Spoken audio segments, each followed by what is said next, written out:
লিগে টানা 5 জয়ের পর বৃহস্পতিবার অরল্যান্ডো সিটির বিপক্ষে গোলশূন্য ড্র করেছে ইন্টার মায়ামি। হাঁটুর চোটের কারণে এই ম্যাচে খেলতে পারেননি লিওনেল মেসি। মন্ট্রিয়লের বিপক্ষে হাঁটুতে চোট পেয়েছিলেন মেসি। মায়ামির জেতা শেষ 5 ম্যাচেই ছিলেন মেসি। তাদের জয়ে রেখেছেন বড় ভূমিকা।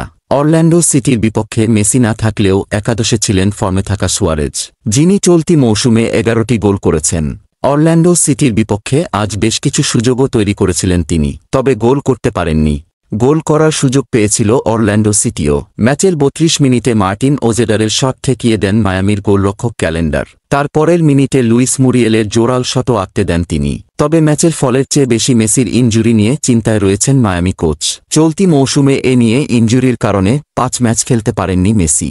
14 ম্যাচে 28 পয়েন্ট নিয়ে মেজর লিগ সকারের ইস্টার্ন কনফারেন্সের শীর্ষে আছে মায়ামি। 13 ম্যাচে 27 পয়েন্ট নিয়ে 2 নম্বরে আছে সিনসিনাটি।